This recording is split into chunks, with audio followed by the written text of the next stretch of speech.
Hi, cat. Come and get some mango, baby.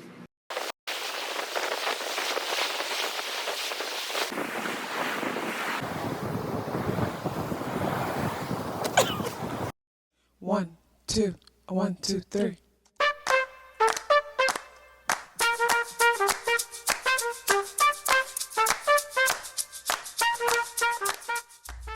Self-awareness is a superpower. My name is KathyLaDonna. Welcome to Soul and Vibration.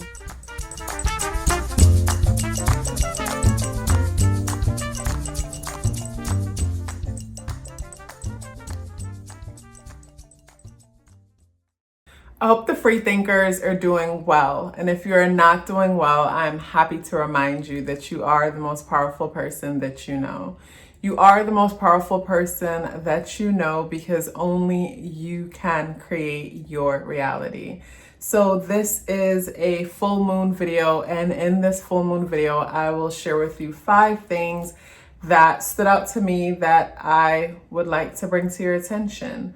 And the full moon is happening on December 18th, 19th, depending on where you're located. But for me, it is happening December 18th at 11:35 p.m. Eastern Standard Time. So the first thing that stood out to me when it comes to this full moon in Gemini is that it is basically the last full moon for 2021. And also, it is also highlighting the end of the North Node, South Node axis in Gemini and Sag. As you may know, and for those of you who don't know, basically a full moon is whenever the moon opposes the sun at an exact degree. And of course, the moon has to do with our inner world, our inner conversation. When I look at the moon, I think about basically it's light that is shed in darkness. Like the moon comes out when things are dark. So it's our ability to see, things that are in the dark. And when the moon is full, I like to look at it as a light, having a brand new light bulb or adding additional light bulbs to a dark closet. You're able to see things that you didn't see before. And from seeing these things that you weren't able to see before, you're able to gain a new perspective. And it's all about perspective, because basically when it comes down to how we see something and how we choose to see something, basically that's where our power will lie, how we choose to see ourselves in this world. That's where a lot of our motivation can come from, or us feeling unmotivated about life. All comes down to perspectives, how we choose to see things. So basically with this last full moon happening in Gemini, and opposing it is the sun in Sag, and like I mentioned, North Node, South Node axis. This basically brings an end to a theme that talks about like an opposition between domestic and international. Us educating ourselves on a, basically expanding our minds on a higher level, opposed to us going to school and getting a certificate in something, a certificate program versus basically, getting a degree in something, or even like high school, college. And basically this full moon energy shines a light on that axis that the North Node and South Node been bringing our attention to for the longest. So when it comes to this new moon, being on that axis, and the new moon shedding light on things, helping us to bring things to an end. And an end is not an end. Like when you think about a circle, an ending is the beginning. So when I say bring something to an end, it could be evolving it to the next level, or in some situations, it could be bringing something to an end completely. And when I think about Gemini energy, some of the things that Gemini energy talks about is communication. Like, what is coming to an end when it comes to your perspective, when it comes to communicate and how you communicate with others. Gemini energy talks about duality and the 2 different extremes that exist in all things. Female, male energy, it talks about the twins and that energy existing within all of us. Also, Gemini, again, back to the whole duality and the extremes, is the fact that good and evil exists within all of us, and the importance of us being aware of that within us. Because I think what is dangerous more than anything is not that what we're capable of, is the fact that we are unaware of what we are capable of. And it is through awareness we are able to change our lives and change our situations. When we become aware of what it is that we're doing, basically that's when things can change. But when we're unaware, we are unconsciously basically creating challenges for ourselves. So Gemini energy talks about media, communication, siblings, our community, our family members, like cousins, uncles, like basically people that you did not choose, a community that you did not choose growing up, where across from that is Sag energy and us leaving our community and going out into the world, long distance travel, or even just leaving the place that's familiar. So where is Gemini in your chart? Where is this full moon energy playing out? What in your life is coming to culmination? What's coming to an ending or evolving to the next level? Like, I know for me personally, having Mars on the ascendant and my sun conjuncts my Mercury at an exact degree, like basically I used to be so quick to just like say things or have a verbal response to things. And I feel like this access over time has helped me to basically know what it feels like when someone has their sun and their Mercury in two different places. Like, I allow myself to filter information through more now and be selective when it comes to my words, because I've learned in the past how my words can like negatively affect people or create harm, even though that is not my intention. My intentions with Jupiter in Sagittarius, basically, like, I think I'm being honest and I'm sharing my truth, but then again, that is my truth. So how has that axis been impacting your life when it comes to, say, your communication and how you're expressing yourself, or even on a larger scale when it comes to you gaining knowledge and educating yourself? How has that energy been standing out for you for the, for the seasons that we've been having with the South Node, North Node axis, and even the lunar solar eclipse having to do with Gemini Sag energy? So the second thing that I wanted to talk about is the fact that the Gemini full moon is happening in the 10th house. And what came to mind is diversity versus responsibility, or diversity and responsibility. And what gives me that thought is the Gemini full moon, and Gemini energy being one that talks about diversity. It is through Gemini's curiosity it is able to be diverse, being curious about everything and anything, and also to having it within itself to be able to relate to different extremes. And that energy exists within all of us, whether we are aware on it and we operate from it, or it is lying dormant and acting out without us being aware.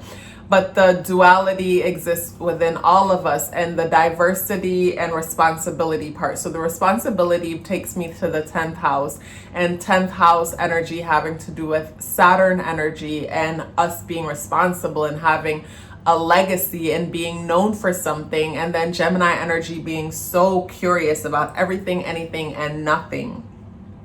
And I think it's important for us to basically create a balance whenever there's an opposition. Look at both energy that's involved, and the opposition is happening because it's a full moon.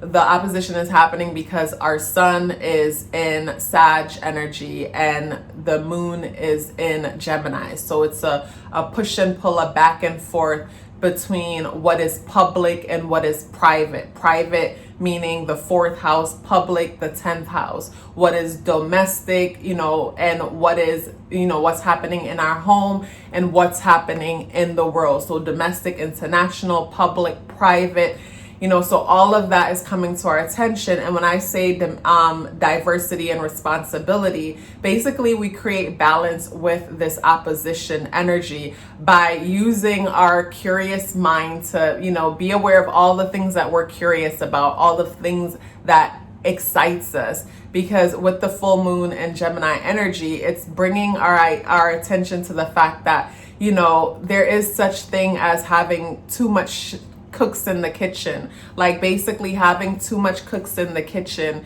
can, you know, ruin a good meal and nothing good can come from it. Or having too much pots cooking at once. Like the Gemini energy with the moon in Gemini, you know, this is us being curious about so many different things. And because we're curious about so many different things, we're not mastering anything. So it's almost like we're stuck in place, or we're prisoners within our minds, moving from one extreme to the next, but we're going absolutely nowhere. And I personally believe that the reason why Gemini energy, you know, basically Gemini energy is curious energy, and curiosity is great. But at the same time, because Gemini energy doesn't know what it's looking for, that's why it is bored so easily.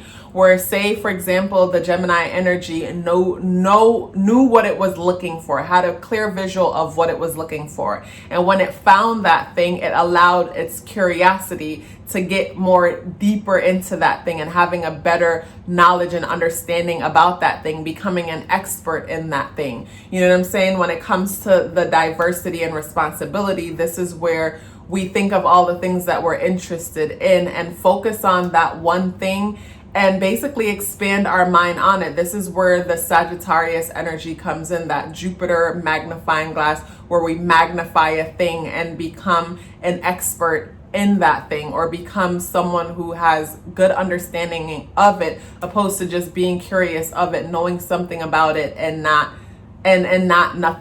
much at all. Because how this brings balance into our life is, I shared this video in my YouTube community the other day, and it was a motivational talk. And the person was talking about sharing a story about this man who had a huge farm. And basically he heard about the opportunities of finding diamond, I think. So he sold his farm and went out on this mission to find diamond. Didn't find it, eventually committing suicide. The person who he sold his farm to stumbled upon diamonds on the farm, became very rich from it. The point of the story is, a lot of the times we go out looking for something that already exists within us. And if we only take the time to be aware of all that is available to us, all that we already have within us, build on it. Like basically the success that we're looking for within the world is already within us, and it's just a matter of us recognizing it and building on it. So the whole diversity responsibility, this is us, you know, becoming aware of the wealth of knowledge that we have within ourselves and all of our curiosities and the things that we're truly interested in, and then owning in on that and building on it and being known for that thing. Because when it comes to us going out in the world and making money, you know, you could go to college for a million different things, and just because like you have the credentials doesn't mean that like you'll be financially successful. It's a matter of, you know, focus and becoming, and you know, niching down on a thing and becoming an expert of that thing. And with the Gemini curiosity, why not focus on, of all the things that you're curious about, the one that brings you the most joy and the one that allows you to implement other things within yourself that also brings you joy, that excites you. And the third thing that I wanted to talk about is the T-square. And the T-square is happening between the moon, Neptune, and our sun. And what I wanted to talk about when it comes to that T-square is, what are beliefs that you hold when it comes to serving and relating to others? And how are the beliefs that you hold when it comes to serving and relating to others, you know, getting in the way? Because with Neptune in the 7th house and Pisces in the 7th house position, this talks about how we relate to people in a way that basically could be detrimental to us, in the sense that Pisces energy is a very powerful manifesting energy. You know, Neptune has the ability, Neptune can help us to really manifest things with our unconscious, subconscious mind, and our ability to project and just, fantasize and visualize. It's our ability to dream. And with the square, what's coming to mind is a lot of the times we don't realize that, like, basically our reaction and interaction with other people comes from how well they validate us or not validate us. So think about the people that you can't stand, the people that you don't like. Basically, the people that you can't stand, that you don't like them because they don't validate you. And you'll say, I don't need anybody to validate me. But think about why you don't like these people and how basically the things that you don't like about them, how those things challenge views that you hold, and that's how they're not validating you, because they're challenging views that you hold. Where when we're confident with ourselves and our beliefs, we don't need anyone to validate us, and we can get along with just about anyone and everyone. You know what I'm saying? And the people that you like are people who validate you. So with the square, basically the moon in Gemini squaring Neptune in Pisces in the 7th house, to me, this is where our inner world and our legacy is conflicted by how we relate to other people, our relationships, and how we serve people. So this is where we don't point the finger and blame people for our interactions with them, but instead reflect and ask ourselves, like, how am I viewing these people or this situation that's getting in the way? Like, for me personally, like, I had to learn that basically, like, we can project onto people so much to the point that, like, basically we might think that this person is pissing me off, but it is not that this person is necessarily pissing you off. Is again the validation thing that I mentioned. And also too, this person reminds you of someone that you've had an experience with in the past, and based on that experience, like, they left a bad taste in your mouth. So just from this person reminding you of that person in whatever way, and then also not validating you, that could cause a situation where it's like this person is the worst person on earth, when in all reality, they're probably just mirroring something within you that you might have a hard time seeing, and they're showing up as a mirror, giving you an opportunity to see yourself and to see the different things within you that wants to evolve, that wants to be transformed. Because pain or discomfort, like I've mentioned, is a bookmark that holds space for our transformation.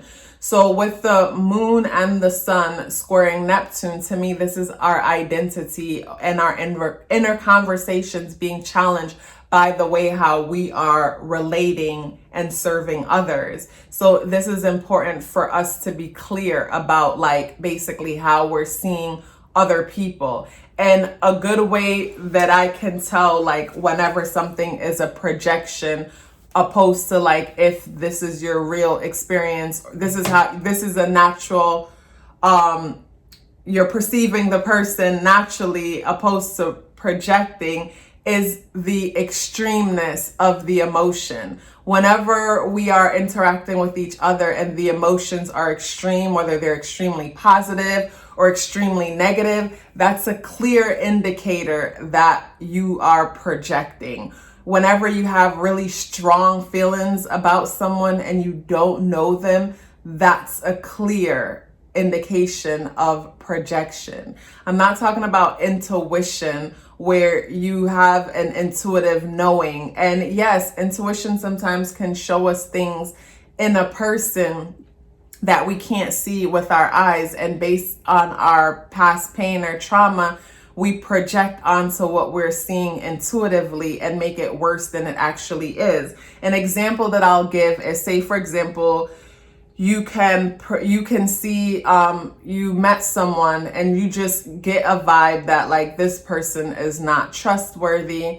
I don't know why I feel like this person isn't trustworthy. I don't know this person. You know what I mean? It's just this knowing that you have, but it's not an extreme emotion where it's like it feels super, like, like basically there's a lot of anger or there's no extreme emotions. Whenever there's extreme emotions, whether it's extreme like or dislike, it's a projection. Where it's different when you just have this knowing. There's no emotion connected to the knowing. But when the knowing is emotionally charged, it is a projection. I hope that makes sense. But so it comes down to how are we seeing people? And when it comes to our perception of people, basically, does this come from conditioning or am I giving this person in this situation a fair chance? So when it comes to our sun in Sag and our moon in Gemini, and then so basically Sag, Gemini, Pisces energy. Gemini and Sag, as you know, that's us expanding our mind, whether it's just being curious about small things or expanding it on a larger scale and becoming an expert in something. And then the Pisces energy is our ability to serve and help on a subconscious level. And, on a subconscious level is us going deep into things that are directing and navigating our lives that we are unaware of. And also too, with Pisces highlighting the 7th house and us relating to other people, basically this is where it's important that we don't take on more responsibility than what we can handle. Because Pisces in the 7th house can talk about us relating to people in a way where we need to rescue and save them. And from us needing to rescue and save people, this is getting in the way of, say, our moon in the 10th house, the square that's happening between Neptune and our moon, where it's I want to be curious and I want to express myself.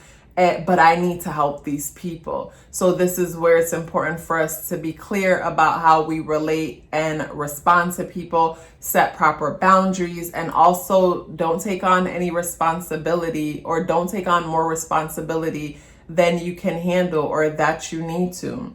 So the fourth thing when it comes to this full moon that I want to talk about is rewards and opportunities with health and productivity due to researching and educating ourselves. So basically, Jupiter is in the 6th house and Jupiter is in Aquarius, and Jupiter is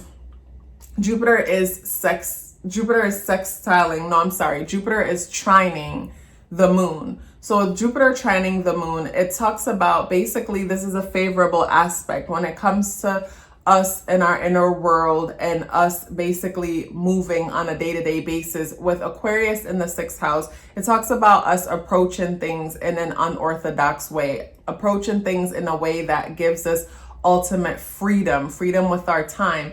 The moon in Gemini is us being basically free when it comes to our curiosity about all different things. So the moon trining Jupiter in Aquarius works beautifully, and with everything that I mentioned about productivity, health, and things like that, Jupiter in the 6th house is bringing luck and opportunity when it comes to our health.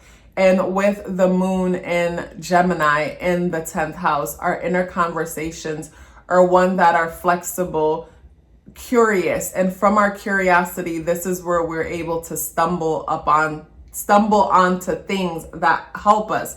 Like, for example, whenever I am going through something where maybe maybe I'm having a health experience, like for example, when my adrenals were fatigued. So the moon energy is one that allows us to see in the dark, our intuition. The Gemini energy is one that is curious. We're on the internet, Gemini energy, social media, and we're just curious and looking for something, but at the same time, we're in tune with our intuition. So we're intuitively looking for something. It's like you have this calling to just go on the internet and watch videos, and you're just going with it. And then all of a sudden, you stumble upon something that leads you down this rabbit hole, but it can be helpful. So for me, when my adrenals were fatigued, basically it was me observing my body and then going online. And then all of a sudden what I needed was suggested to me And I went down this rabbit hole, and I was able to heal myself by, balancing out my eating and my stress management and all of that. So with the moon trining Jupiter in the sixth house in Aquarius, to me, this is us getting guidance from humanity, from each other,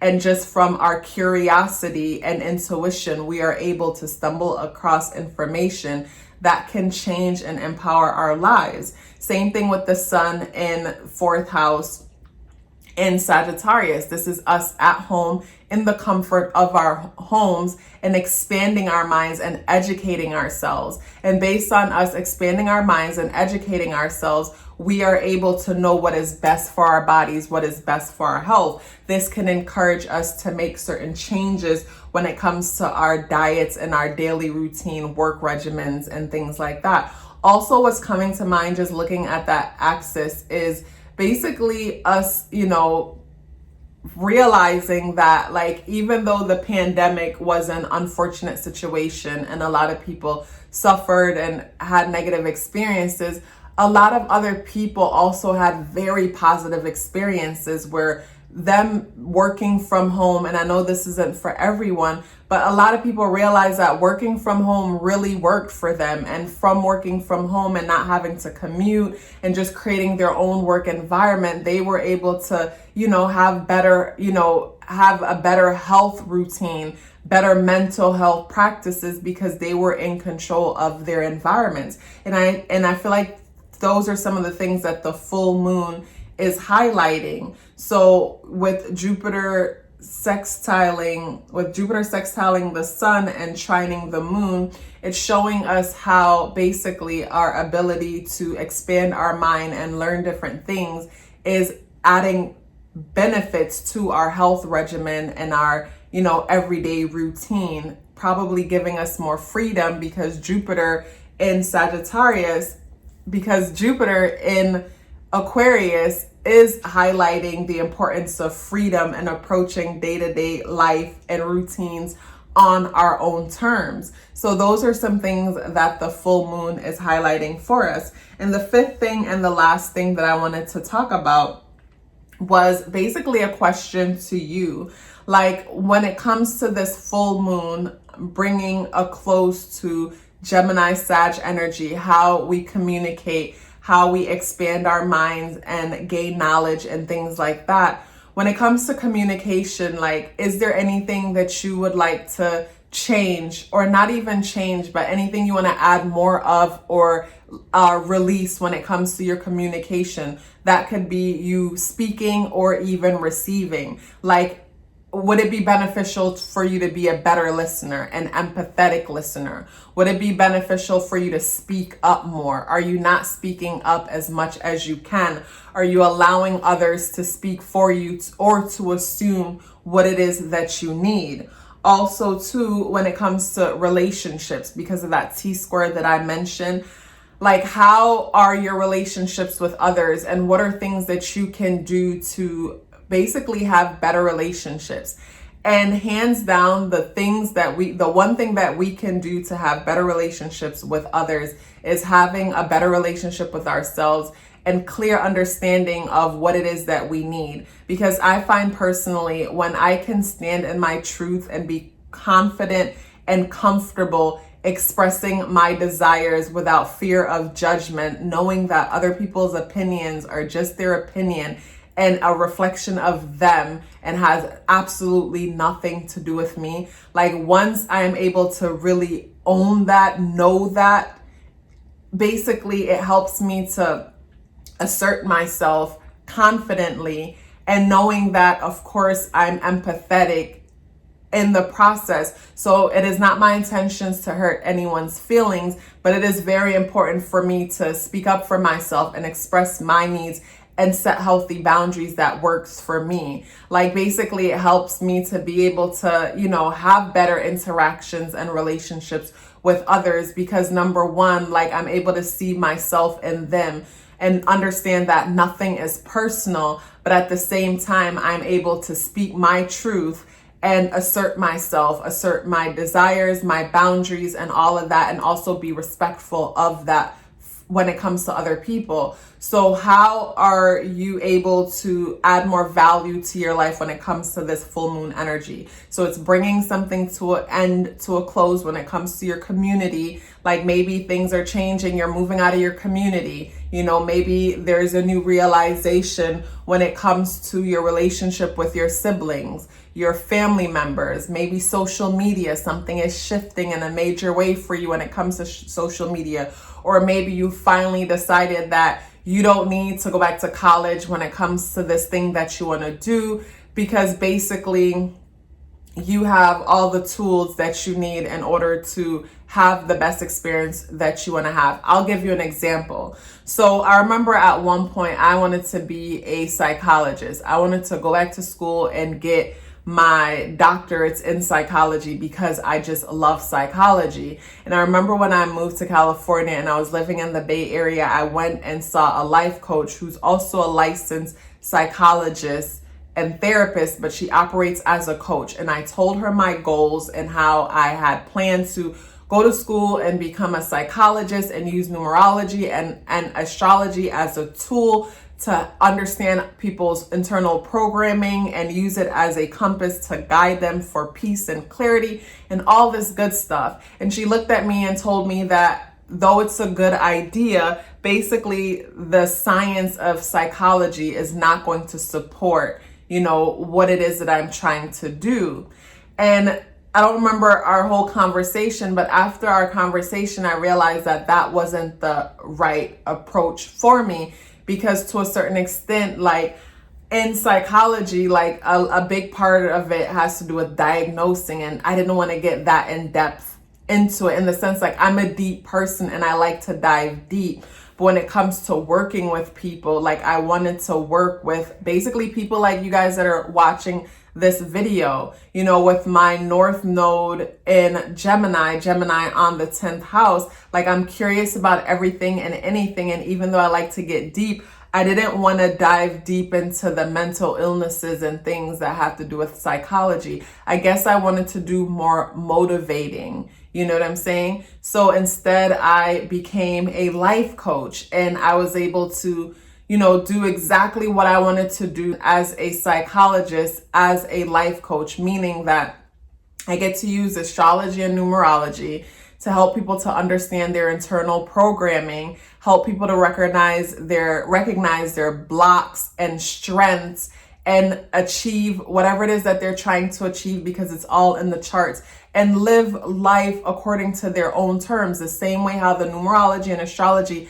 has helped me to do. So basically, I realized that I didn't have to take a traditional approach, because what I wanted to do wasn't traditional. So basically, there was no roadmaps to get to where I am trying to go. You know what I mean? Because it's different for me. It's unique.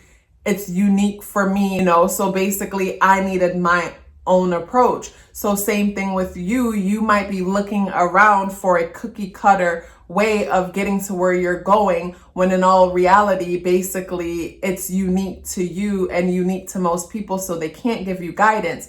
But if anything, what you will need to work on is your self-esteem, your self-worth, and your ability to show up and stand in your truth and be comfortable in it. When it comes to this full moon energy, I hope you're able to release whatever it is that isn't working for you, set new goals. And if you haven't checked out my moon magic video about how to work with the energies of the moon, check that video out. I will be sure to link it in the description box. If you're still here with me, I would love to hear about it. Please let me know by dropping me a yellow heart in the comment box below. I would love to hear from you. Love yourself as if your life depended on it, because it does. Take care of yourself, and I look forward to seeing you in the next video.